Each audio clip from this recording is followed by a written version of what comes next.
হে everyone, আসসালামু আলাইকুম। Welcome back to the Muniyar Asna's kitchen.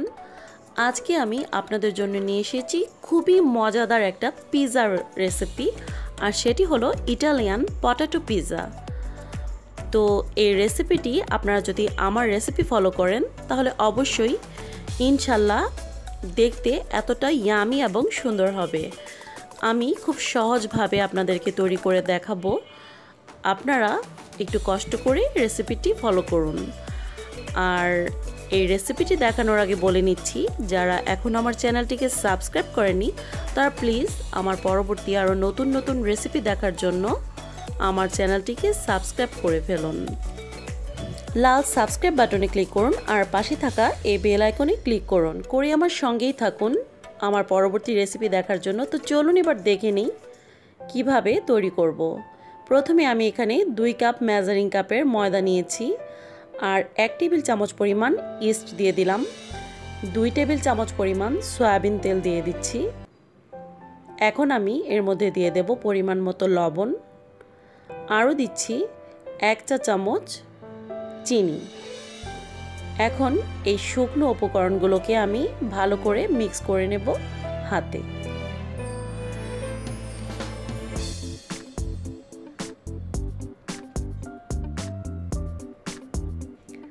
এখন এর মধ্যে আমি দিয়ে দেব একটা ডিম।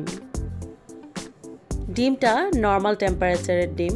আমি ডিমটা ভালো করে এই ময়দার সাথে মিশিয়ে নিচ্ছি। ভালোভাবে ময়দার সাথে ডিমটা মেশানো হয়ে গেছে।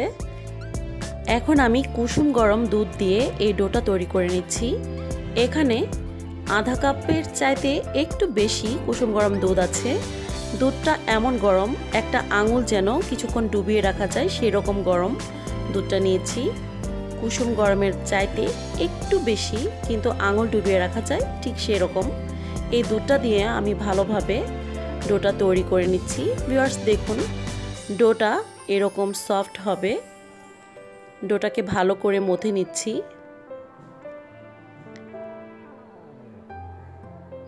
ভালোভাবে মথে নিলাম।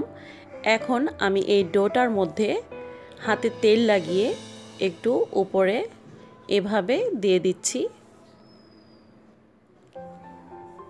এখন এই ডোটাকে আমি একটা স্টিলের পাত্রে নিয়ে নেব। একটা স্টিলের বোলে আমি ডোটাকে রেখে দিলাম।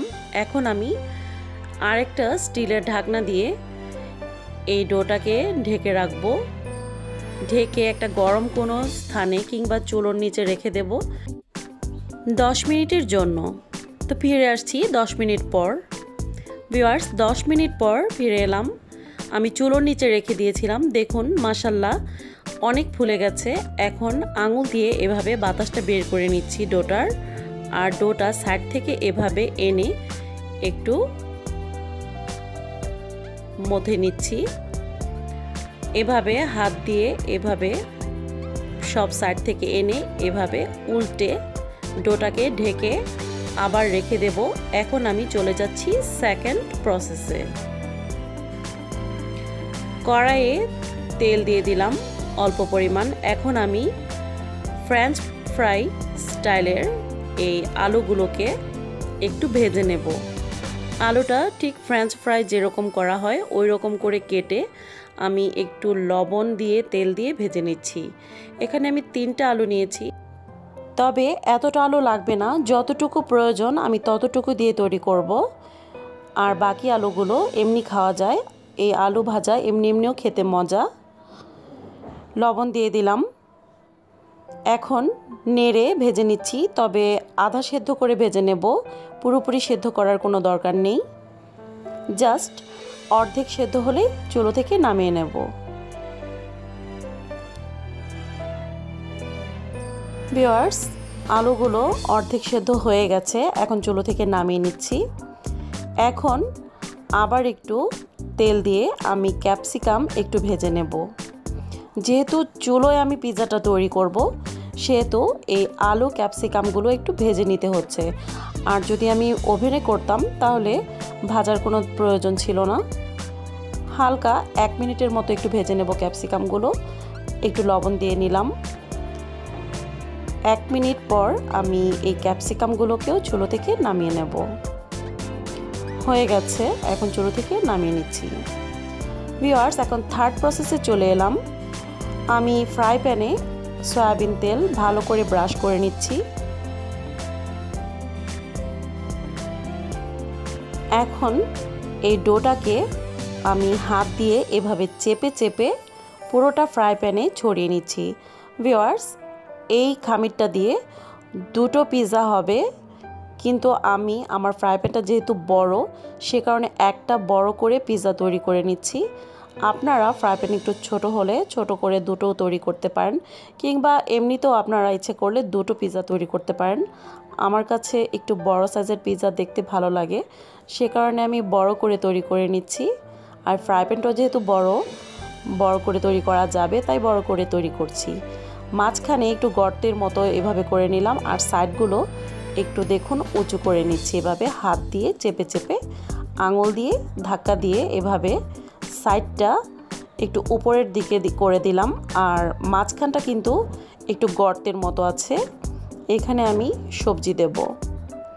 ভিউয়ার্স, এখন আমি কাঁটা চামচের সাহায্যে এভাবে ছিদ্র করে নিচ্ছি, যেন পিৎজাটা যখন তৈরি হবে তখন যেন ফুলে না যায় বেশি, যেন ঠিকঠাক সুন্দরভাবে তৈরি হয়। সে কারণে আমি এভাবে ছিদ্র করে নিচ্ছি, তাহলে বাতাসটা আর বের হয়ে যাবে কিন্তু ফুলবে না মাঝখান দিয়ে। এখন আমি পিৎজা সস লাগিয়ে নিচ্ছি ভালোভাবে। আমি ব্রাশের সাহায্যে ভালো করে পিৎজা সস লাগিয়ে নিচ্ছি। খুব ভালো করে চারদিকে লাগিয়ে নিতে হবে, তাহলে পিৎজাটা দেখতে খুবই সুন্দর দেখায়। আর সাইডেও লাগিয়ে নেব যেন পিৎজাটা একটু কালারফুল হয়। ভালো করে আপনারা দেখুন কিভাবে লাগিয়ে নিচ্ছি। ভিউয়ার্স, পিৎজা বানানো খুবই ইজি। আপনারা যদি এভাবে তৈরি করেন তাহলে যে কোনো টাইমে আপনারা এই পিৎজাটা তৈরি করতে পারবেন। এখন এই অর্ধেক সেদ্ধ করা আলুটা আমি দিয়ে দিচ্ছি। আমি যে আলুটা ভেজেছিলাম অর্ধেক সেদ্ধ করে, তবে এখানে সবগুলো আলু লাগবে না। আমি এখানে 1.5টা আলুর পরিমাণ আলু দিচ্ছি। আমি 3টা মিডিয়াম সাইজের আলু ভেজেছিলাম, সেখান থেকে আমি 1.5টা আলু দিয়ে দিচ্ছি। বেশি দিলে আবার মজা হবে না খেতে, যতটুকু প্রয়োজন ততটুকুই দিতে হবে। এখন দিয়ে দিচ্ছি টমেটোটাকে আমি গোল করে কেটে নিচ্ছি। ভিউয়ার্স, আমি প্রথমেই বলেছিলাম আমি একটু ভিন্ন ধরনের পিৎজা তৈরি করে দেখাচ্ছি। আমি কিন্তু এখানে রেড কোনো ক্যাপসিকাম ইউজ করব না, আমি এখানে টমেটো দিচ্ছি। আর এভাবে আপনারা একবার তৈরি করলেই বুঝবেন যে এই পিৎজাটা খেতে কতটা মজার, কতটা ইয়ামি। এখন আমি সবুজ ক্যাপসিকামগুলো দিয়ে দিচ্ছি, আমি যে ক্যাপসিকামগুলো ভেজেছিলাম। আর সবুজ রাখতে গেলে একটু কম ভাজতে হবে। আমি একটু কম ভেজে তারপর ক্যাপসিকামটা চুলো থেকে নামিয়ে নিয়েছিলাম। এভাবে করে ক্যাপসিকামগুলো দিয়ে দিচ্ছি। এভাবে আপনারা অবশ্যই ট্রাই করবেন। চিকেন পিৎজার চাইতে কোনো অংশে কম নয় এই পিৎজাটা। আপনারা বাসায় এটা ট্রাই করলেই বুঝতে পারবেন। আর যে কোনো সময় আপনারা এটা করতে পারেন, বাচ্চাদেরকে টিফিনে দিতে পারেন বিকেলবেলা, অথবা স্কুলের টিফিনও তৈরি করে দিতে পারেন। তবে পিৎজা গরম গরম খেতেই মজা। পেঁয়াজ রিং করে দিয়ে দিয়েছি। এখন আমি দিয়ে দিচ্ছি মোজারেলা চিজ। আমি 1 কাপ পরিমাণ, মেজারিং কাপের 1 কাপ মোজারেলা চিজ গ্রেট করে পিৎজাটার উপর দিয়ে দিচ্ছি। আর পেঁয়াজটাকে অবশ্যই এভাবে রিং রিং করে করে দেবেন, তাহলে দেখতে অনেকটা সুন্দর দেখায়। ভিউয়ার্স, মোজারেলা চিজটা এভাবে ছড়িয়ে দেবেন।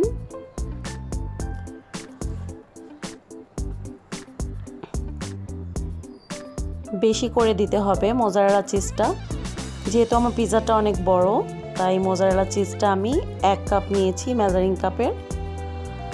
এখন আবার সৌন্দর্যের জন্য উপরে একটু ক্যাপসিকাম দিয়ে দিচ্ছি।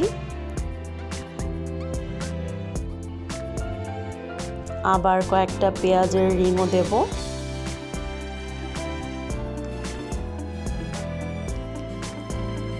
ভিউয়ার্স, এভাবে করলে দেখতে অনেকটা সুন্দর দেখা যায়। আর চোখের দেখায় সুন্দর হলে খেতেও কিন্তু মজা হয়। ভিউয়ার্স রেডি হয়ে গেছে, এখন চুলোয় বসিয়ে নিচ্ছি। দেখুন আমি চুলো একটা টিনের শীট নিয়েছি এরকম। আপনারা এখানে একটা তাওয়া বসিয়ে নিতে পারেন, তাহলে হয় কি পিৎজাটা নিচে দিয়ে পুড়ে যাবে না। যেহেতু আমি প্যানে করছি, নিচে দিয়ে যেন পুড়ে না যায় সে কারণে আমি এই ব্যবস্থা করেছি। এখন 5 মিনিট আমি চুলোর আঁচটা একেবারে হাই করে রাখবো ঢেকে। পিৎজাটাকে এখন আমি ঢেকে দেব। ঢেকে আমি এই ফ্রাই প্যানের ঢাকনাটায় যে ছিদ্রটা আছে এই ছিদ্রটা আগে বন্ধ করে নেব। একটা কাগজ অথবা টিস্যু দিয়ে বন্ধ করে নিতে হবে। আমি একটা কাগজ দিয়ে বন্ধ করে দিলাম।